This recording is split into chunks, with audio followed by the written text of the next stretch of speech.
کہ وہ لوگ گستاخانہ کلام کہتے ہیں، قرآن جلاتے ہیں، ہمارے حبیب صلی اللہ علیہ وسلم کی خاکے بناتے ہیں، ہم ایسی نسلیں پیدا کریں گے جو کہ ان کی سنت کو اور ان کی سیرت کو زندہ کریں گے. ہم ایسے لوگ پیدا کریں گے جو چلتے پھرتے محمدی ہوں گے.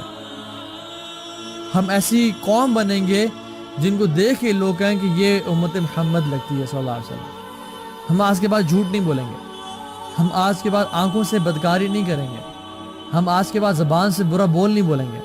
اللہ کے نے آج تک زبان سے کبھی گالی گلوچ نہیں نکالی، حتیٰ کہ کفار کو بھی لعن طعن نہیں کیا. یہ ہے محمد صلی اللہ علیہ وسلم. آپ واقعی میں اگر ان خاکوں کا فرینچ کی گورنمنٹ کو رپلائی کرنا چاہتے ہیں تو the best reply is living a life upon the sunnah of Muhammad صلی اللہ علیہ وسلم، اور ان کی سیرت کو پڑھیں اور پڑھائیں. This is the best response ever. اگر ہم یہ نہیں کریں تو we are failing. چاہے جتنا مرضی نعرے مار لیں 2-4 دن، ہفتہ 2 ہفتے، ان کو آپ کے نعروں سے پرواہ نہیں ہے.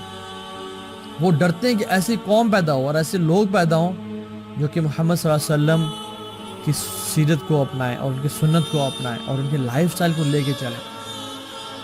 And the Arab say beautiful اشعار: احزان قلبی لا تزول حتی ابشر بالقبول وَأَرَى كِتَابِ بِالْيَمِينِ وَتَقَرَّ عَيْنِي بِرَسُولِ. The anxieties of my heart will persist until I am giving the glad tidings of Jannah, my book in my right hand and my eyes on the Rasul sallallahu alayhi wa sallam.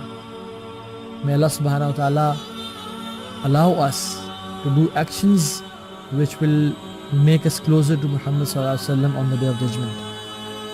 کثرت کے ساتھ اللہ کے نبی پہ درود پڑھیں، ان کی زندگی کو اپنائیں، برائی کے اور گناہوں کے لائف سٹائل کو چھوڑ دیں، اور ارادہ کریں کہ آج کے بعد اس رسپانس میں ایسی زندگی گزاروں گا جو کہ محمدی زندگی ہوگی. یا اللہ، we missed out on his company in this world. Don't let us miss out in the next world. آپ ہمیں ان کا ساتھ نصیب فرمائیں، آپ حوض کوثر پہ ہماری ملاقات نصیب فرمائیں، اور ہم میں جنت فردوس الاعلیٰ میں ان کا ساتھ نصیب فرمائیں، اور ایسی زندگی گزارنے کی ہمیں توفیق دیں کہ which is worth remembering. اور شاید اللہ تعالیٰ کے ہر کام میں بہتری ہوتی ہے. شاید لوگوں نے بلاسفیمی کی ہے اس کی وجہ سے مسلمان صحیح راستے پہ آ جائیں. شاید ہمیں غیرت آ جائے کہ وہ لوگ تو خاکے بنا کے جو ہے نا وہ بلاسفیمی کرتے ہیں، اور ہم اللہ کے نبی کی سنت کو تار کر کے پارا کر کے ان کی بلاسفیمی کرتے ہیں. وہ گستاخی کرتے ہیں ان کے خاکے بنا کے اور کارٹونز والعیاذ باللہ بنا کے، اور ہم گستاخی کرتے ہیں ان کے دین کو ترک کر کے، قرآن کو پیچھے پھینک کے، اور لبرلزم اور فیمنزم کو جو کہ ایک نیگیٹو بیسکلی ایک کونوٹیشن ہے اس کی.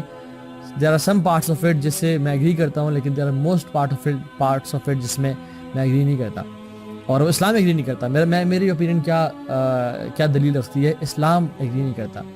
تو اصل چیز یہ ہے کہ اس چیز سے ہمیں غیرت آنی چاہیے کہ وہ لوگ تو گستاخی کر رہے ہیں، ہم لوگ جو گستاخی کر رہے ہیں، مرد حضرات روزانہ اپنی داڑھی کو، سنت مبارک کو بیسن میں بہا کے، عورتیں اپنے دوپٹے اتار کے جو ہے نا وہ حضرت عائشہ کی سنت کو چھوڑ رہی ہیں، اللہ کے نبی صلی اللہ علیہ وسلم کے احکامات کو چھوڑ رہی ہیں. تو شاید ہمیں آج کے لیسن سے شاید کچھ حیا آ جائے اور ہم اپنی زندگی کو ایک نئے زاویے سے چینج کرنے کی کوشش کریں. تو دین کی بات پھیلانا صدقہ جاریہ ہے.